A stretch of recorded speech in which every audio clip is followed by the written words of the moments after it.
Created for you by one of the top therapists in this field, this short video is one of a series offering easy to understand explanations of fear, anxiety and phobias.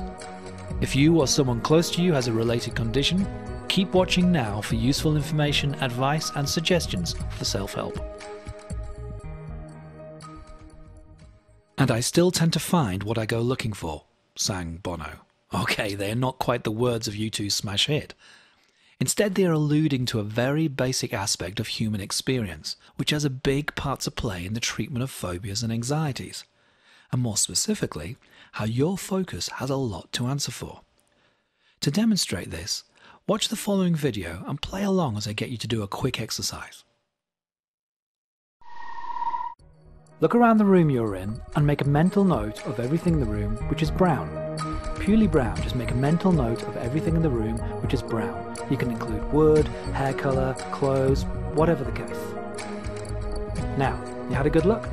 Okay, close your eyes and keep your eyes closed until I say otherwise. Now with your eyes closed, tell me everything in the room which is brown. Keep going. What else? Just call it out.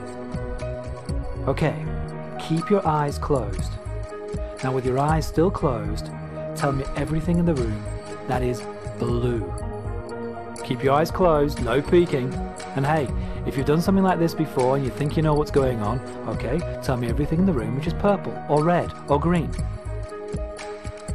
Okay, you can now open your eyes.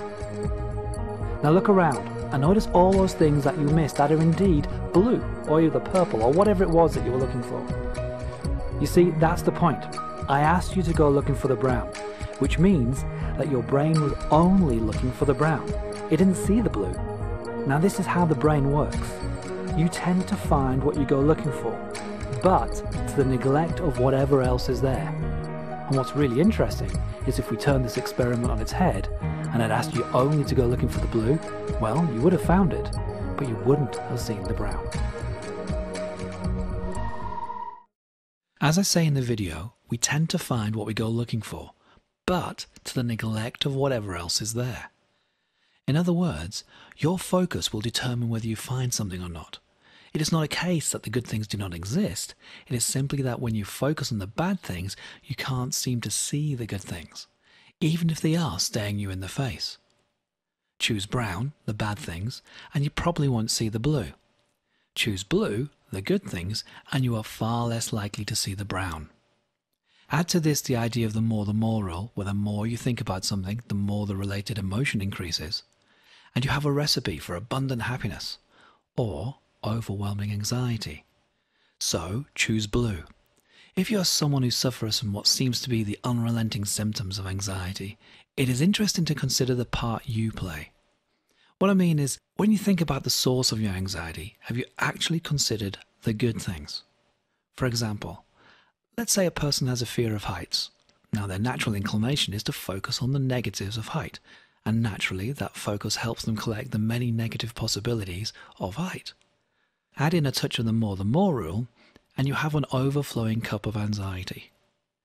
Now, as a quick aside, do you think anyone else goes to these lengths when considering height? Okay, let's get back on track.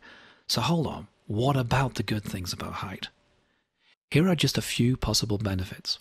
Scotland is a beautiful country, loved the world over for its incredible landscapes and dramatic settings.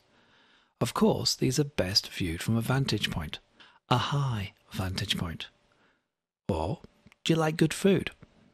You can experience some of the best food in restaurants which are based at the top of the building, while enjoying incredible views.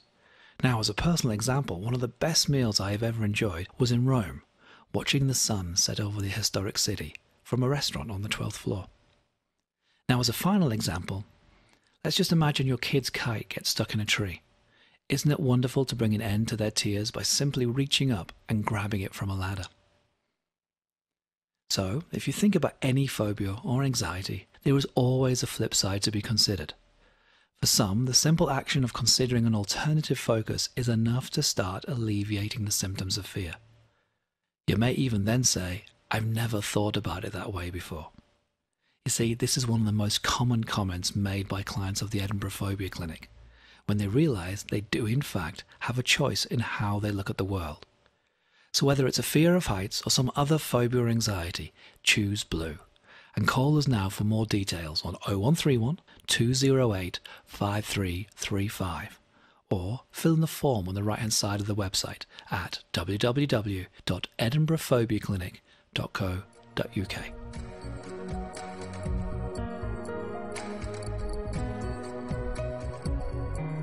Thank you for watching.